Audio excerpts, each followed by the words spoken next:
Rick, would you lead us in the Pledge of Allegiance, please?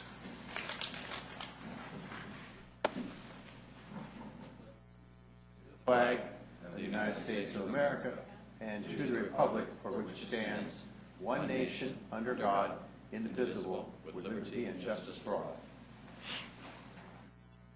All right. Thank you, everybody. Today is September 4. This is a regular meeting of the Port of West Sacramento. And the first thing we'll do is ask for presentations by members of the public on matters not otherwise on the agenda. And I do have one request to speak, and I believe it's George Berry. Is that correct?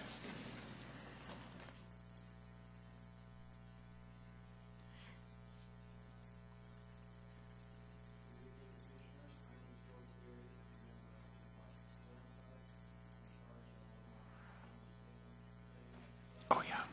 Over the summer, we had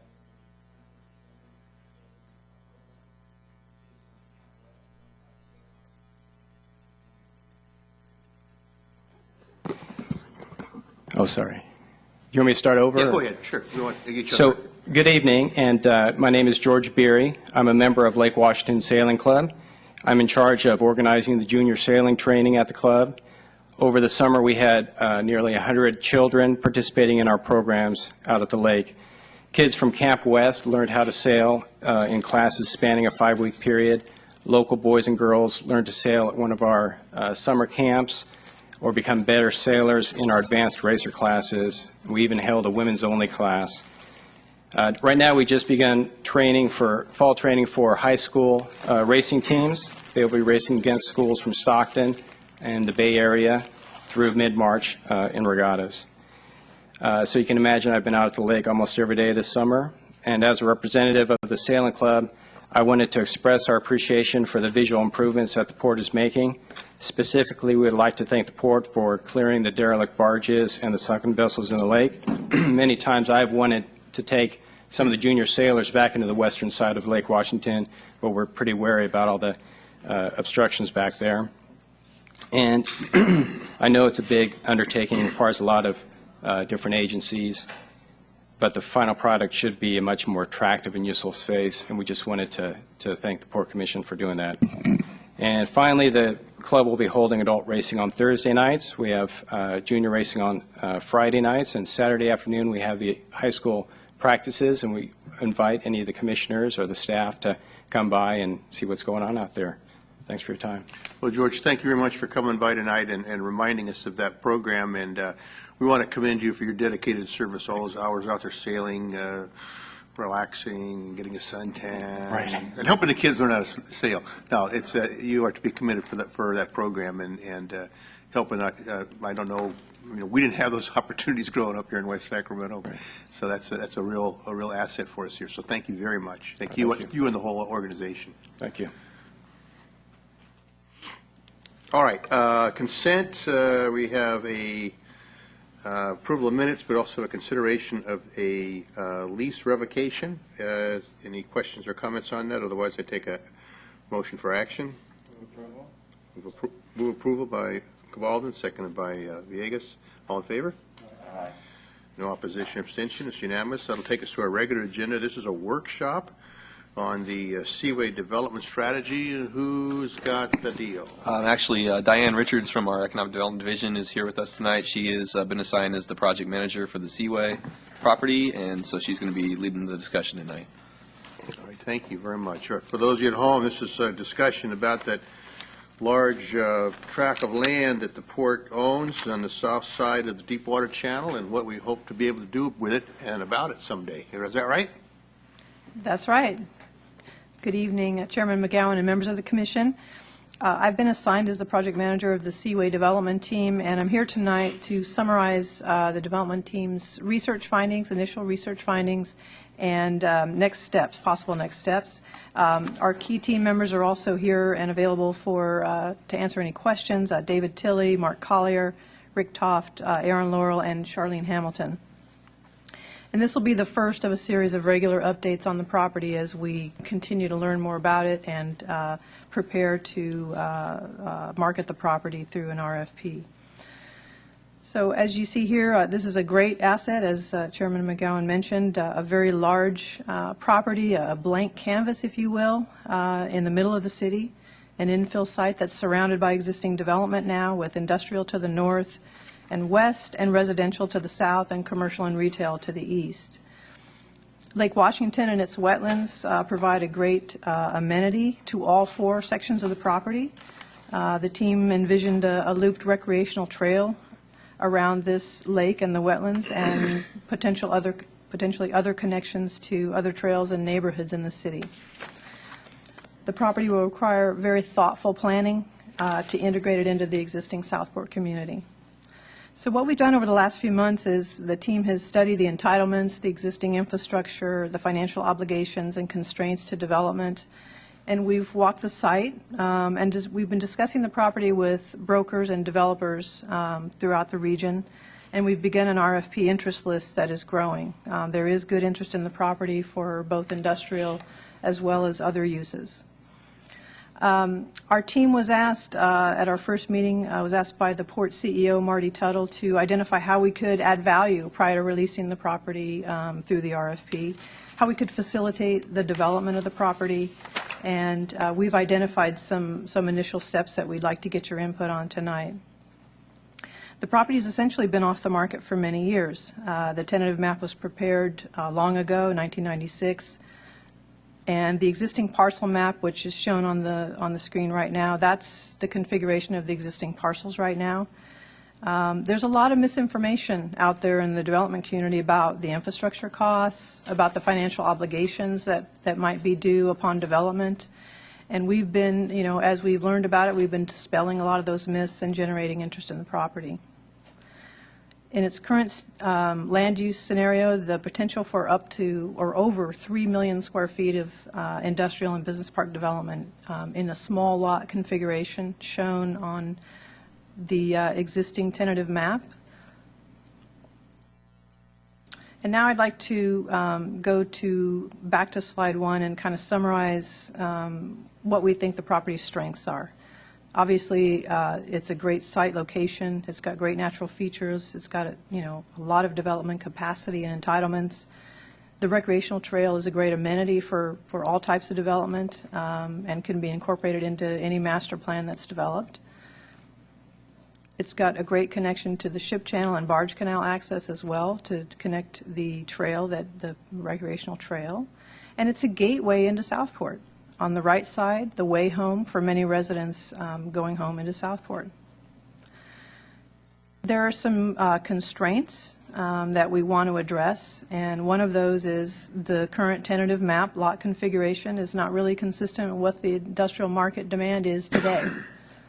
There's a lot of demand right now for large parcel sizes, for large big box industrial development, and this property is not configured for that currently, and so that's a challenge. We also have questioned, the amount of industrial land that it's zoned for right now, 174 water-related industrial acres, 11 light industrial acres, and 70 business park acres. So that's a lot of industrial. It's mostly industrial, obviously. Do those land uses achieve the highest and best value for the port? And are they compatible with the neighborhoods that surround this site now? There's also no current property survey, and the wetlands have never been mapped. So the configuration you see on the tentative map, may or may not be accurate in terms of the existing lake and the wetlands. So that needs to be done. These things make it difficult to finance or transact the property in its current state. There's an opportunity, we think, to before we release any RFP, to really articulate the port and the city's desire and vision for this property. And the development community has asked us, there's interest, but they want to know, what is the port, what is the city looking for? And so I think there's a great opportunity for us to have this conversation, to engage in it, to think about what we'd like to see develop there, and then to articulate that to the development community before we go out for RFP. We also, through the general plan update, we think that there is a timely and efficient opportunity to evaluate the land use mix. Should it continue to be all industrial and business park? Should we consider other land uses since we're doing the general plan update? There's some efficiency and some timing that would be of benefit to a future developer if in fact the commission was interested in incorporating some additional land uses. So as I mentioned earlier, what we're trying to do as a landowner is save time and save costs for a future developer to come in so that when we get the RFP issued and when we get proposals in, we can maximize the value that's offered for the property ultimately. And if we can do that through mapping and through wetlands mapping and conservation easements, whatever it might be, if we can ready this property so that when we issue the RFP, it will achieve a higher value in return for the port. So that's what we're really trying to do, is preserve those options and position the property for development through this large lot final parcel map that's articulated in the staff report, and then to keep the options open for future developers to do their tentative maps after they've master planned and designed the property that they are interested in. We also think there's a great opportunity to engage not only the regional development community, but the national development community. This is a very rare amount of acreage that's all ready to go. It's greenfield site, and we think that there will be good interest in a master development proposal for the property. What we don't want to see happen, and what we think is a constraint, is to continue to not take action. To not prepare the property for disposition and development, would be a mistake, because it would continue to have the property not available, not on the marketplace, and it would allow other properties to reduce our competitive position. So we're recommending that we begin preparations now to get this property ready to be released for an RFP later. And then lastly, the map expiration. The tentative map will expire next June if no action is taken, and with that there will be some loss of some entitlements and things that that are of benefit to the property. So we'd like to move ahead with a large lot final map. As stated in the report, we're looking for your direction both on the large lot final map and as well as a discussion about the land uses of Seaway. Are the existing land uses what the Port Commission would like to see, or is there interest in exploring some other land uses as part of the general plan update? That concludes my overview, and David Tilley is here to address any questions or comments related to the general plan update process, and as well as the mixed-use neighborhood commercial designation that was discussed in the staff report for the Southeast Quad. And again, we'll entertain your comments, suggestions for the next steps. All right. Thank you very much, Ms. Richards. Are there any questions or comments at this time? Mr. Walden? Do you have Pardon? a card, though? No, this was for great. what we just did. Yeah, thank you, Mr. Chairman. I want to wind back because I'm going to disagree with one of the fundamental statements, which is that it is a mistake to do nothing. I'm not arguing that we should do nothing, but I don't think that's a policy decision. We have done nothing with this property for a long time, at no cost to us, both as the port and as the city. There's the imperative. I think that case still needs to be made. It's not free for us to do all of this work, and it's not free for the city in particular to devote a lot of attention to this sector of the community. I mean, we are, while simultaneously developing the Bridge District, completing the work in the Raley's Landing and Washington Square arenas, completely redeveloping the Pioneer Bluffs area, dealing with the Stone Lock disposition, the rebuilding of sites in the Riverside Center, the completion of the rest of Southport, and including the golf course. We are at a point where we are undertaking, at less staff capacity than we had 5 years ago, the largest number of projects ever, along with infrastructure projects, including 3 bridges and a streetcar line. So we can't simply take for granted that we can do this. And so I'm comfortable moving forward with this work, but I really want to not have us under the notion that we must move quickly and it's an imperative that we dispose of this property. And I've got an offer behind tent number 2 that is just too good to pass up. I'm not in that mode personally, either as a port commissioner or when these issues come before the city. At the city, I would have questions around some of the issues that you raised, but also around whether us sort of entering the market with a large amount of land at this moment is the right thing. You know, you mentioned the competitive impact on other properties. Well, those are properties I want to develop, and I want them to have a good competitive position. I don't necessarily want to undercut them in the rest of the market. Right at this moment. For the city, there's not rarely do I hear any residents or businesses say, you know what you really need to do something about is that gigantic empty wetland in between Lowe's and the business park. So I'm okay moving forward with this for its consideration. It's a conversation we should have. The general plan update is a good way to minimize the cost of doing it. It doesn't wipe it out, but it does minimize the cost by providing a forum for that. But I would just sort of turn down the level of imperative that we're framing this in. The other issue for me in that domain is we've just entered into this new arrangement with SSA, and that really we ought to be focusing with them on the success of that work as that proceeds over the next several years. This property is our #1 sort of reserve plan if something doesn't go the way that we had anticipated, and we need a source of capital for improvements, for renovations, or something else relative to the port.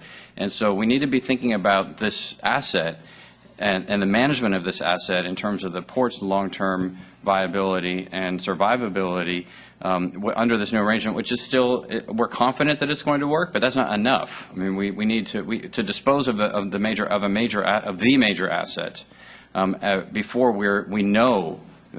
before we have the evidence that this new arrangement is going to result in a long-term viable port that contributes to economic growth and job creation in our region.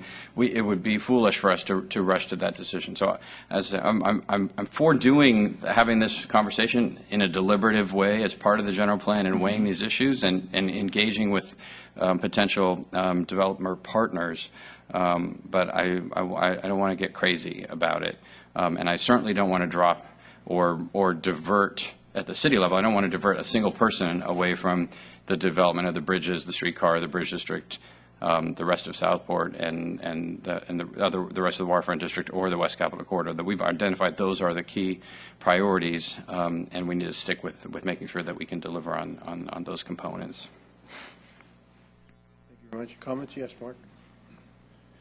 Yeah, Diane, you'd mentioned that the loss of entitlements would be one reason to move on this quickly. What is the value of those, do you think? What are the value of the entitlements? Yeah, I mean, what would be lost if we, in a do-nothing scenario? The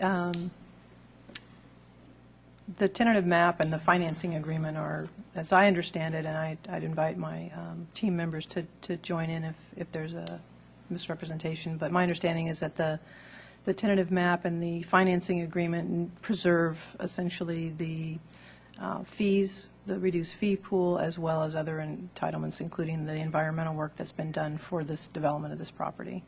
Do we know what the value of the fees are, or the environmental work that you would lose? I'm trying to figure what the loss would be, monetary loss of. Oh, it would be significant if the reduced fees were not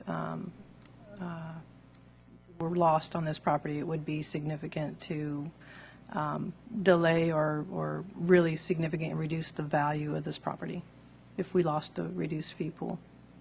Do you have an idea of what that amount is? I mean, significant. I don't on a the entire property, but just in terms of round numbers, industrial development in the city is anywhere from $12 to $15 per foot in terms of development fees. And this property, like Southport Business Park, has the same reduced fee pool that where one could, if assigned, pay as low as 70 cents or $1 per square foot for new development. So Okay. It's a substantial. If you multiply that over the 3 million square feet, it would be a tremendous amount of money that would be lost. All right. And I think, maybe just going along the line of a do-nothing scenario, you had mentioned that if this isn't put on the market, then competition will go elsewhere. I think from my perspective, this is always going to be a valuable piece of property, and so delay is not necessarily a bad thing, particularly when we're trying to develop things in this region, technology and some other industries, that the opportunities may not present themselves now, but in 10 years, maybe, or 5 years. So it may not be the best thing to dispose of it without, there may be better opportunities in the future. And I didn't mean to imply that we were going to, rush out and put the property on the market, the end of the year or anything like that. What I really meant to say was that we want to prepare. We want to be able to, we don't want to do nothing. We want to sort of get some of these things going. A lot of it would be work that would be done by consultants, surveys, and mapping and things like that. So it would just be preparatory actions that would ready the property for future development. And again, the timing is, is at this commission's direction. The competitive market I was referring to was other industrial properties in the region, which are currently stalled for development for various reasons or another. That this property, if it followed behind them, that would affect the amount of interest that we had in this property. But again, yeah, property values tend to rise with time, so I understand your point. Just to, excuse me, just to add on to Diane's comments, what we're really looking to do here is just from the perspective of a property owner. What would a property owner do in terms of early preliminary steps to eventually, when the time comes to put the property in the market, to either save time, save money, better prepare the property for that inevitable.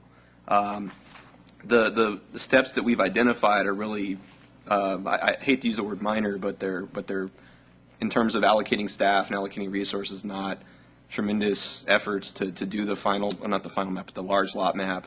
And also, since the general plan update is commencing anyway, it's an opportunity to piggyback on the general plan update to at least study the possibility of other land use mixes that are currently on the property. So really just those two things. We don't, like Diane said, we don't have a plan to put the property on the market at a certain time frame. We discussed that in the business plan a little bit to have it ready at the beginning of next year, but that was when we were kind of under a different pressure at the time. But really just to take those preliminary steps, we think will end up positioning the property better for that time when it comes. Well, and don't forget, though, that for here, my interest is in making sure that we avoid all those owners' fees and stuff for ourselves and for the developers. But when we say that's money lost, that's when it comes to the city, what we're doing is diverting funds that would have otherwise gone to pay for roads and our sewer infrastructure and everything else. So it's not as though this is we're trying to avoid the federal government taking all this money away. It is the impact is on the infrastructure funds that the city has to be able to provide its basic services to this location and to the rest of the area. Questions, comments? Thank you, Mr. Chair. In reviewing this, it reminds me, I think one of my first meetings as a planning commissioner over 10 years ago was on this property and development of it. And I'm just recalling the grandeur of the plan then and what might have been and what we could do to facilitate that, because the port was in a similar position trying to be the land developer on this, and it was thoughtful. They had actually had a map, a scheme of what could be in land use on both sides of the canal. And as I'm thinking about this, I don't want to say it feels rushed, and I get there's some imperative here to start thinking about it.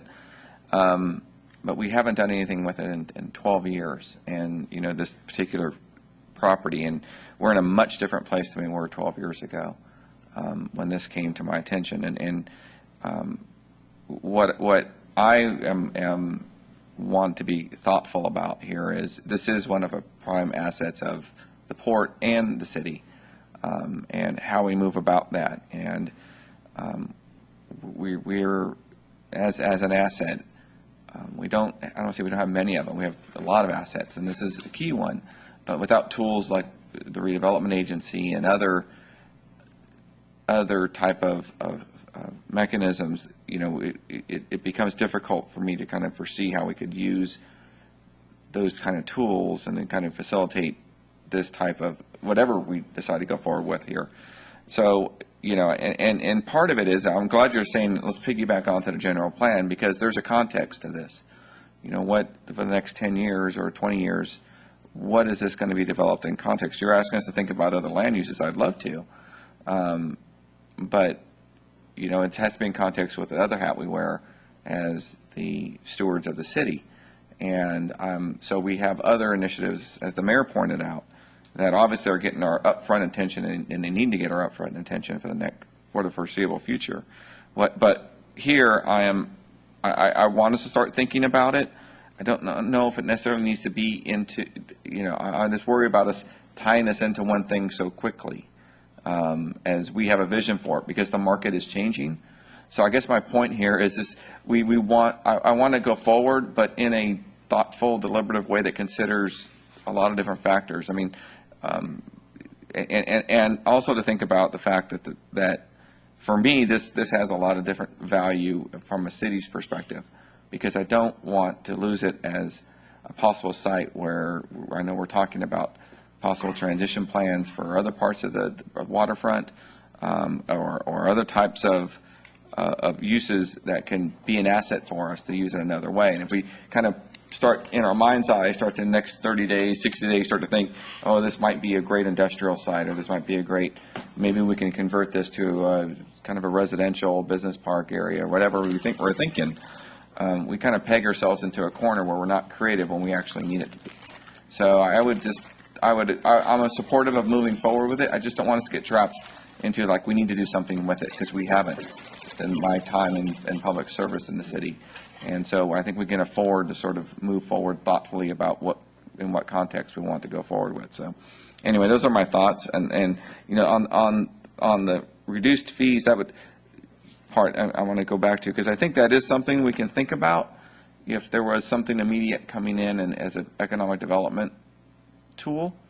But if it's something for ourselves, or again, we have to keep in mind that it is a reduction in fees we get towards our infrastructure. So I agree with the mayor on that point. But if those types, what I would like to see in next steps is what are those other imperatives that are like that we need to be aware of, that are out there as marker points, so that if there are things that are coming up that are going to actually cost us money, or maybe an opportunity cost because we can't get to it soon enough.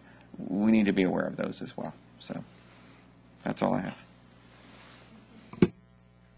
Thank you, Mr. Chairman. So I love the enthusiasm and the thought of kind of trying to figure out what it's going to take to put us in that competitive position. But I completely agree with Commissioner Cambalden. It seems like it's a little bit premature, and I am interested in moving forward, although I want to be very mindful of the fact that this port has been in the black for effectively 60 days. And I don't see any costs associated with the work that we're projecting. And I know there isn't any cost for doing what we're doing tonight. But I did hear the idea of using consultants and other staff-related work that would cost some stuff. And I don't want to dismiss the fact that, as was already indicated, there are costs associated with doing the work just this evening. And I don't know if it rises to the level of that priority right quite yet. And I would defer to you to determine, certainly the chairman or the city manager, or I guess not the city manager this evening, different hat, port CEO, to help us figure out whether or not there are sufficient resources and whether or not the pros and cons warrant us going down this path. And I'm not going to repeat what's already been said, but I in whole heart agree with the concern of moving a bit too quickly, and I don't want to say prematurely, because it may not be, given what there may be the forces out there indicating that there's an interest in this parcel or this property to do something different. But I'm trying to understand why more so tonight, and I'm not quite getting that. Well, Commissioner, if I could, I just want to reiterate what Diane said early, is that we are embarking on the general plan update.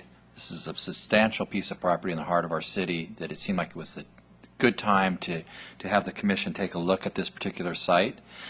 Is there a way that we could advance it without directing a lot of resources, given we have a lot of projects that are underway and a small city staff. But this is an opportunity to run parallel with the general plan and get a sense of what is the vision for this, particularly in the heart of it. I mean, if we do nothing and we have a development project that comes forward, we have a wetlands issue right in the heart of Seaway. Once we decide what we want to do around it, is there an opportunity for us as a city, as a public agency, to go get the Corps permit and do wetlands delineation and have a trail around that Lake Washington area that would connect to the barge canal and a trail there? As a public agency, we could pursue that, probably on a much better, be more receptive than a private developer coming in later who acquires this property and has to go get that permit.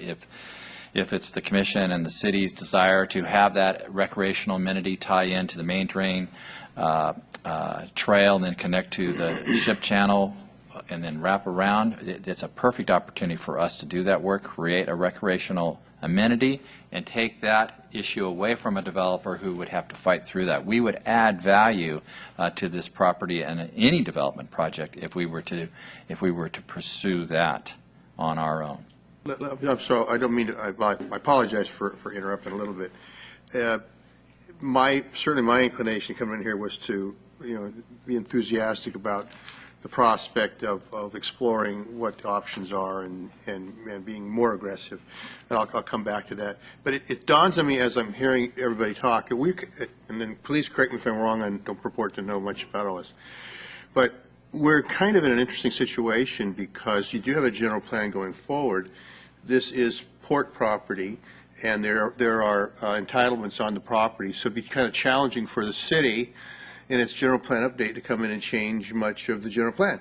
This might be as simple as this port commission actually blessing the general plan process, and in other words, agreeing to allow that the general plan process to basically take another look, or a renewed look at, or updated look at this piece of property and invite them to do that, as opposed to be stuck with what it says on the paper as far as our entitlements are concerned.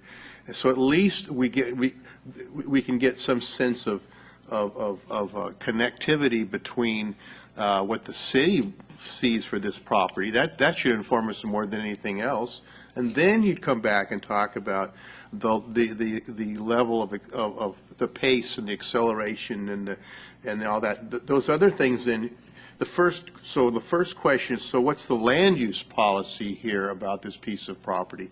Then the next, because this kind of does come down to a policy versus capacity argument. Mm-hmm. And I would probably push back a little harder on the capacity piece, but I'm not sitting and I don't have that duality role that you all have as far as being on the city council and on the port commission. But and this town has never shied away from a challenge that other people think is impossible. We just find it more difficult than not, and we just do it anyway. So I'm not worried about that piece. But the questions about competing against ourselves concerning other pieces of property, that certainly is a policy question that the council should reckon with. So maybe, I'm not trying to get over the issue, but maybe a way to start to address this is to just the Port Commission offer up this the opportunity for the general plan process to go to work on this.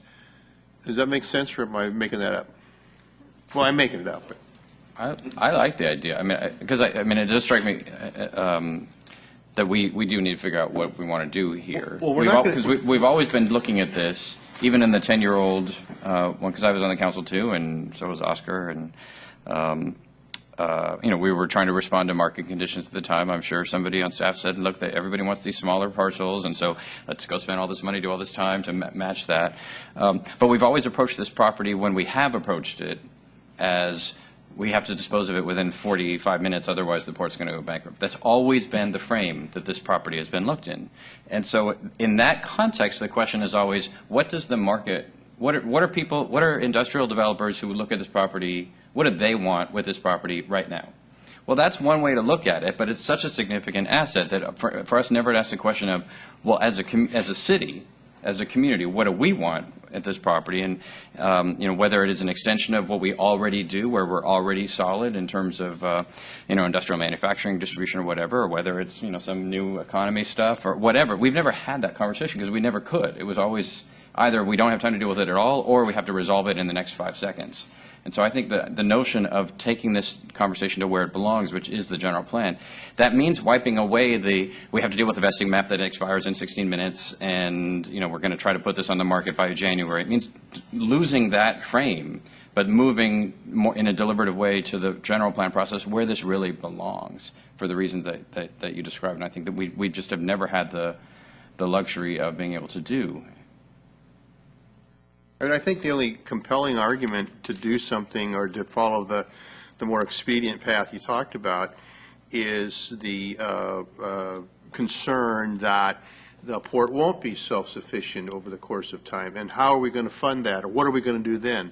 And I've been one that says, yeah, well, if you develop this property appropriately, it creates the revenue stream that to offset the losses and keep, you know, but you're going to keep operating the port. So that gets but rather than worry about that so much right now, I'm okay with throwing this back in the lap of the council, because at the end of the day, the port, whatever happens there, port, no port, big port, little port, container port, no container port, it is going to be determined by the community as representative by the city council on the fundamental policy issues. That is, are you going to have a port? You're not going to have a port. Are you going to do this?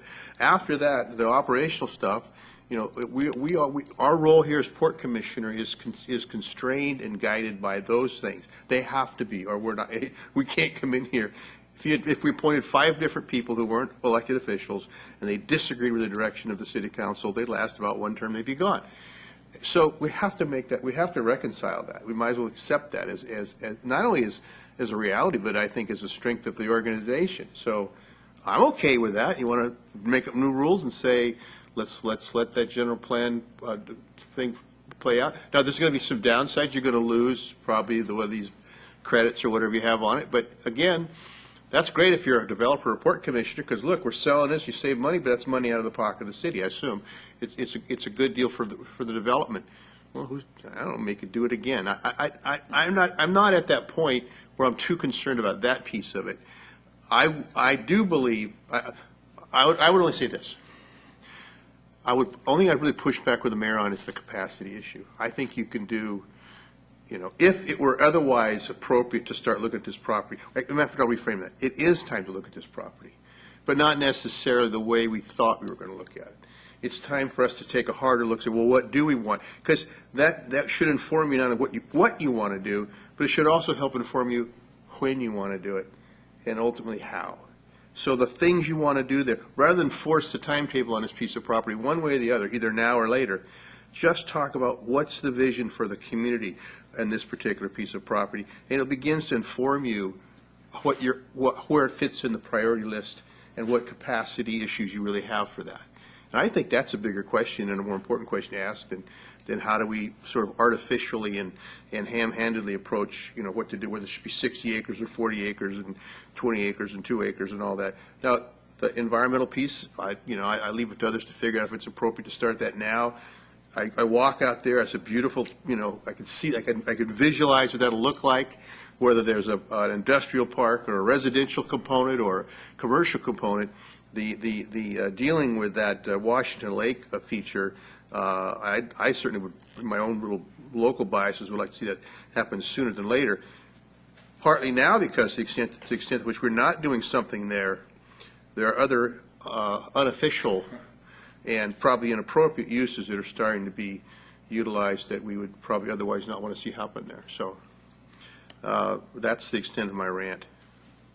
So on the capacity piece, I'll just join you in disagreeing with me in the sense that if we do it through the general plan, the issue that Commissioner Ledesma raised in terms of being able to look at this asset both for itself, but in the context of Stone Lock, Pioneer Bluffs, and so we really are doing a general plan review as opposed to a series of disconnected specific plans. And as we're looking at that, I think it makes a lot of sense.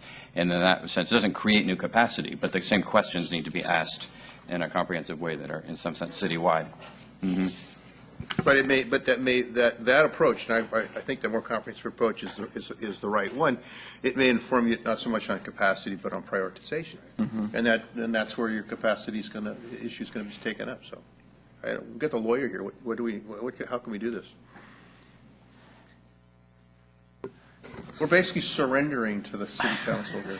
Well, no, I guess the good news is, as long as the vesting map remains, no change in the general plan has any effect on this property. So what I hear you saying is engage in the general plan process, come back to the port. If the Port Commission ultimately likes what is suggested, then you can look at how to incorporate that into your development plan. You have some period of time while that vested map remains, unless the port were to surrender the vested map. So I think the general plan can be changed, but the important piece with a vested map is as long as the vested map remains, those general plan changes don't actually take effect. Well, then the port's not giving up anything. Correct. It's basically saying, we've got time, we don't want to do anything else with this property, let's see what the general plan process brings up. We can reserve the right to make a decision later. If we like what we see, we can say, okay, let's go that way. If we don't, it'll be a 4-1 vote, and off we go. Sounds good to me.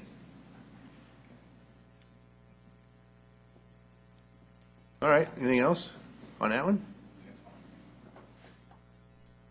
And I guess I want to commend Diane, though, and the others, because a lot of good work on this. And I actually am I'm enthusiastic about it. And so rather than be resistant or reluctant about looking at this property, I'd like to think we've just reframed this to where we're now, enthusiastically looking at, okay, how does it fit? Where does it fit? How does it really enhance what we're trying to do here in West Sacramento, and as opposed to push it off to the side and say, no, I don't want to deal with that now. I got other things to do. So this feels better to me. I think this fits with our direction. We did want to have a focus on the 4 quadrants of Seaway and at least propose some ideas in terms of zoning for the general plan process. We can do that in the city process.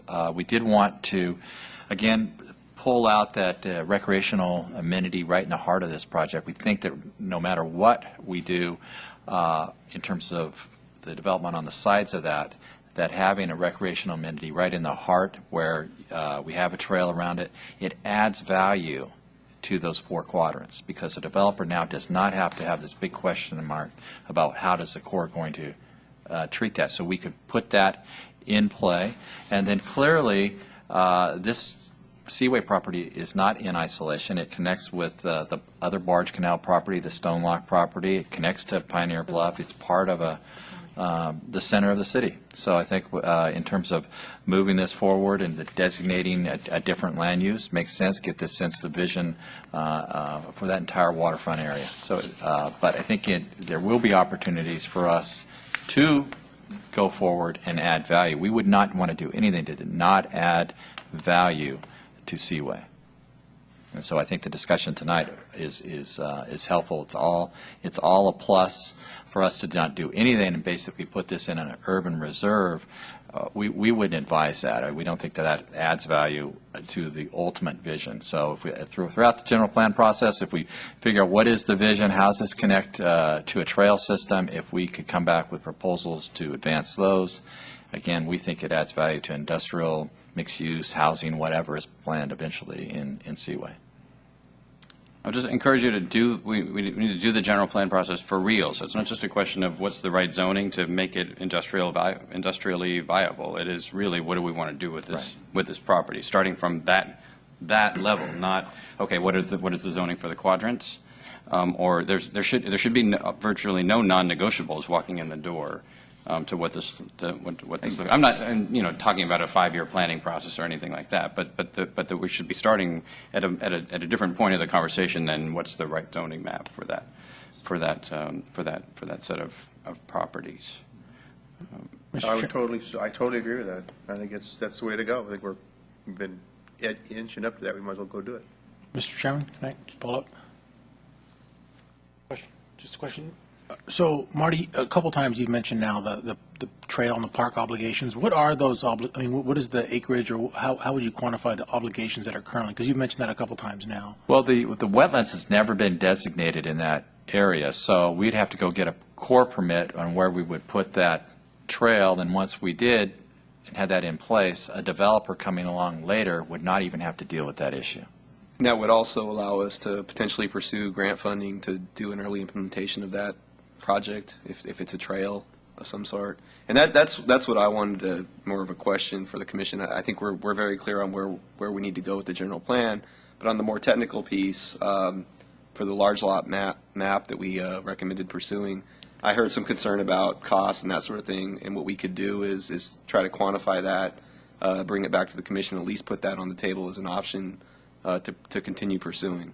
So, or maybe I'm not understanding what we're doing here. I thought we are going to the general, we're going to look at this in the general plan. I mean, this is very reminiscent to me of the conversation that we've had in every single district of the city, every asset district of the city, whether it was River Point, and it was, well, what the market wants right now is offices, so we ended up with the offices that we, thank God, we got, IKEA in time to stop that from taking over what's become our most significant retail center, one of the most significant ones in the region. Bridge District, same thing. Well, we can't build what you want there, but here's what the market wants. And so we've adapted, we've always been under pressure in every one of our opportunity districts to say, let's spot zone, essentially, based on what we think the market is saying today.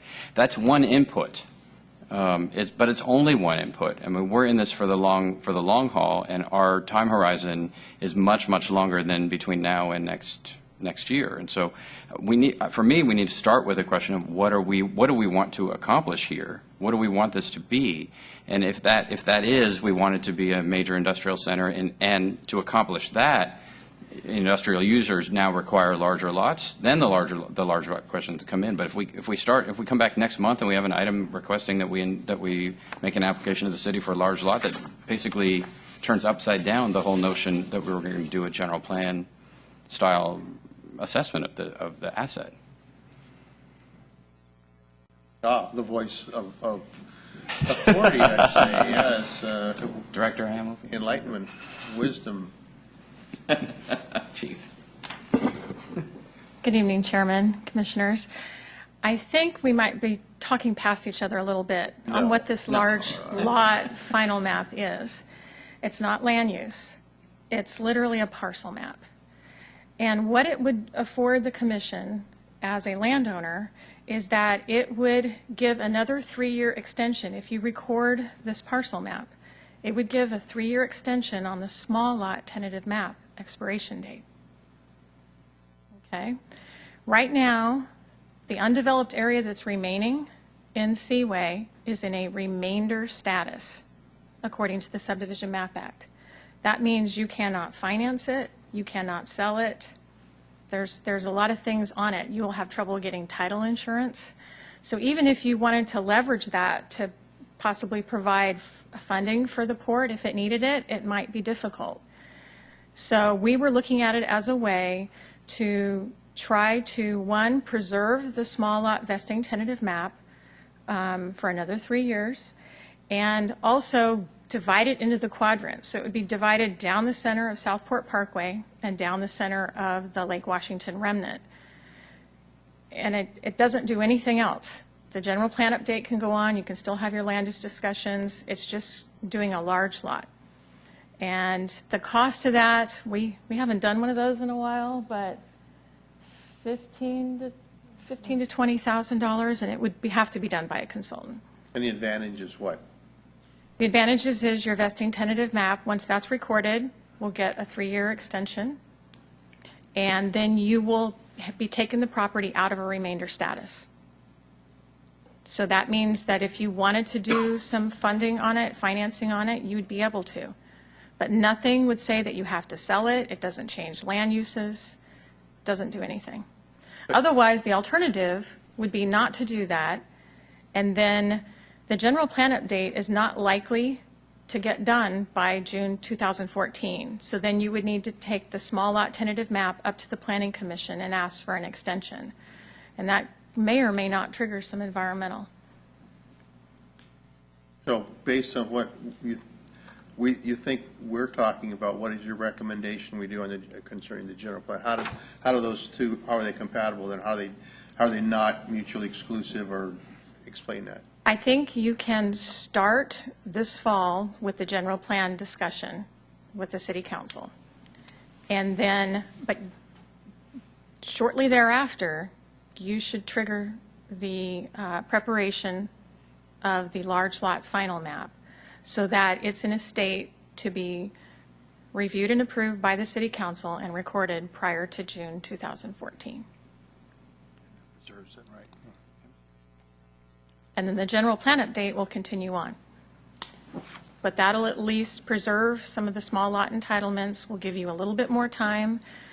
It doesn't mean you have to rush out and sell it. It'll be completely within your prerogative what you do with those 4 parcels. It's merely a technical action you're taking to preserve our rights. Yes. And it can run correspondent to what we're getting at is we like a very open, transparent discussion on what we want to do with this land.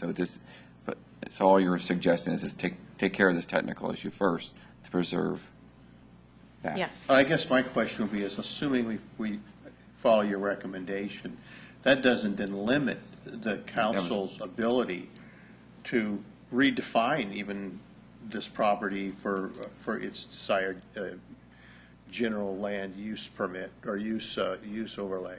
You could come up with Correct. something entirely different.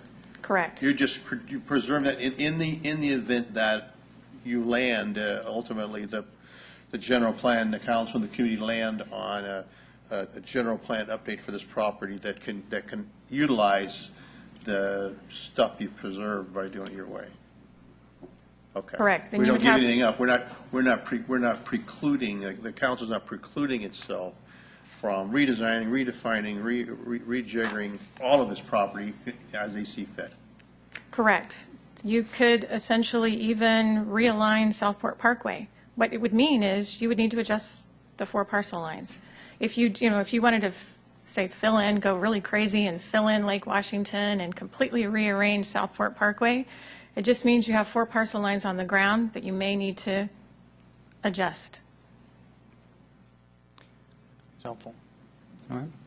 Well, so I'm for it as a community development device. I'm not for it as an economic development device. So this is part of the disconnect for me. So so we're not. So we shouldn't be like having conversations with people about building something there in February. Just to be very clear that I agree with what you're proposing makes total sense as preserving our rights and preserving the possibility that that we will maintain the fee structures and all that. That all makes perfectly good sense. I want to be sure that we're not sending a signal that this general plan thing is over here, but we're going to go out and market this property, and we've got some folks already interested, and they're going to go tour it. And we're going to start doing some grading, and we're going to the court, and we're doing this thing for the reasons that you say. If we're doing that, I'm 100% for it. I mean, I might be so bold. I actually see where you'd go in the general plan is, I mean, you're essentially going back to the community and saying, fresh look, what do you think? And I don't know where that leads you. It may lead you a lot in the same direction for all we know, but it may lead you in a different direction. And, regardless of what I might think, I think that approach now, the genie's out of the bottle. It's almost inescapable. You're going to have to do that. So, does that help you? I think so. We have direction then to come back with a proposal for the large map in 4 different quadrants, and then in terms of the specific zoning, direct that into the general plan process. Sounds good to me. I mean, yeah, that's what I'd want. Okay, are we done with that? Done. Anything else? We're almost ready to go. I just wanted to, does anybody else have anything else for the good of the order? Anybody over there in staff? Yeah, just briefly, Rick Toff is here. Rick has been leading an impressive effort. Mr. Berry mentioned it in his comments earlier, but Rick has led an effort with Cal Recycle and taken advantage that there's no national disaster and has the Coast Guard out working at the port to do this cleanup. It's incredible opportunity for us. The contribution from outside agencies is about $1.5 million to this point. They'll be done in a couple weeks, and Rick has a couple photos. But Rick's done a great job, not just out marketing the existing port properties, but this cleanup one has been a tremendous effort, and Rick's been our leader on it. Thanks, Marty. Good evening, Commissioners. I'm going to defer. I appreciate the praise there, Marty, but Marty mentioned Cal Recycle, and I want to specifically call out their project manager, a guy by the name of Todd Thalhammer, who's really taken control of this project and led the cleanup effort and secured the initial $400,000 to initiate the project. So it's a difficult project to describe. So I think it's difficult to comprehend unless you see it firsthand on the water. So I have a couple photos that will help. And you know, some of you may recall the history of this, but it dates back quite a while, probably to the 1980s, to a boat building operation that's now defunct, and several individuals who decided to call this area their home. And the cleanup effort really started back in 2009 when the city adopted an ordinance, a long-term anchorage ordinance, which put restrictions on vessel owners and what they could do with their vessels in our waters. And so that ordinance was adopted, and we went through a code enforcement phase where it was determined the residents, the liveaboards, could not comply with the ordinance. And we went through a multi-year, I would say 2010, 2012 timeframe of code enforcement, and then a lot of effort from the city attorney's office in taking this through the legal system that finally got us a judgment against the vessel owners, and we took control of the vessels.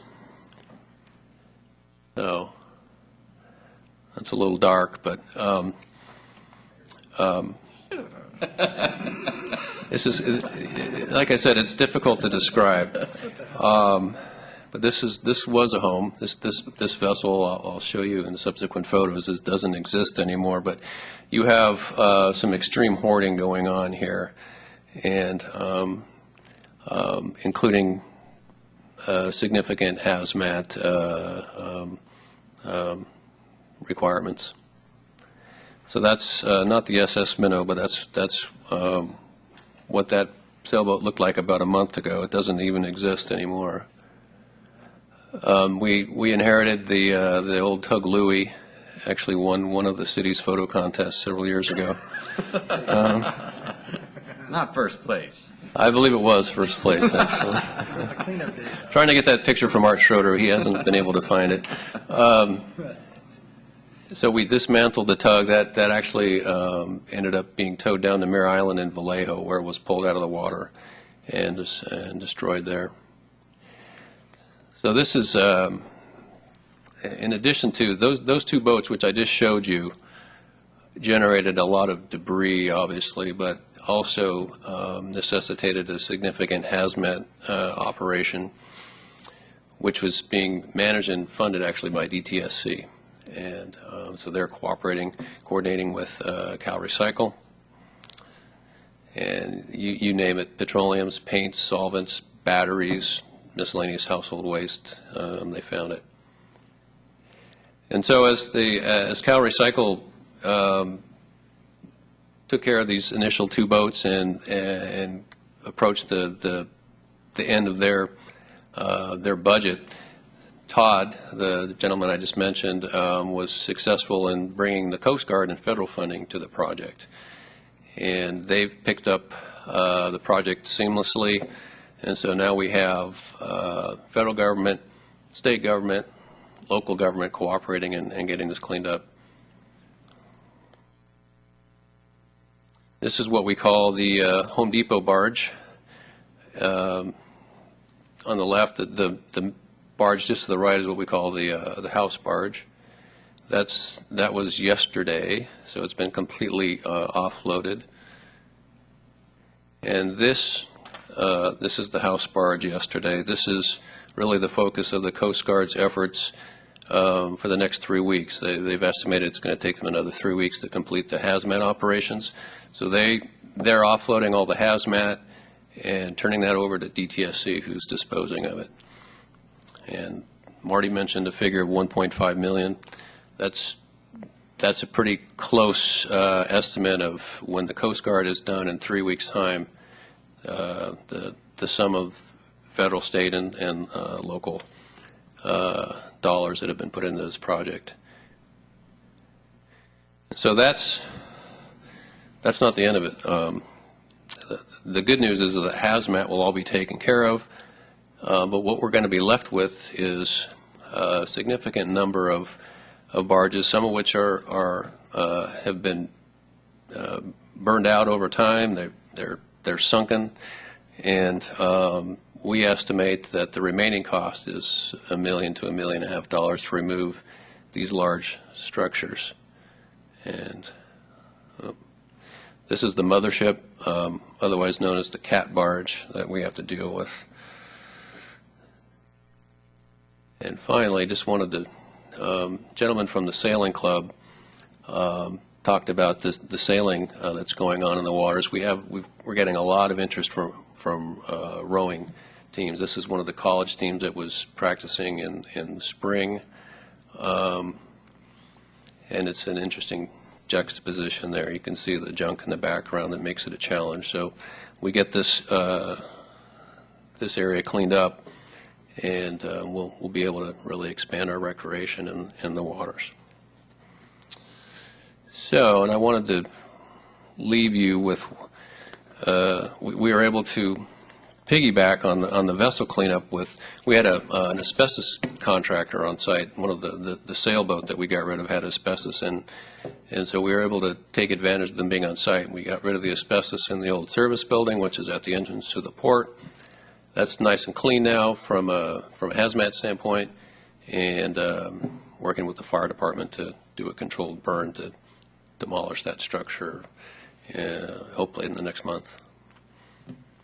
Well, Rick, thank you. I'm sorry we had to kind of give you short shrift tonight, but because this has been a big deal, and as you say, it's been going on for quite some time, and, I don't know how this, I guess I do know how it got started and got to this state, and quite frankly, a lot of the success that we're having in getting it cleaned up just simply comes about as a result of your dedication and your good efforts, your intelligence, and your persistence, and so you are to be commended for the results that we're seeing out there. Thank you. Thank you. Good job. All right, anything else? I just want to notice we got a response back from Representative Garamendi about the letter we sent listing some questions and concerns. I think you all got copies of it, hopefully. If not, can we make sure everybody gets a copy? It was a July 26th letter. I thought I asked to have it sent out, but if not, we'll just make sure everybody gets it. He thoroughly and comprehensively explains the whole situation. Identical to the city letter also that we've received. So. Okay. All right, and if there's nothing further, we thank everybody for showing up, and we're out of here.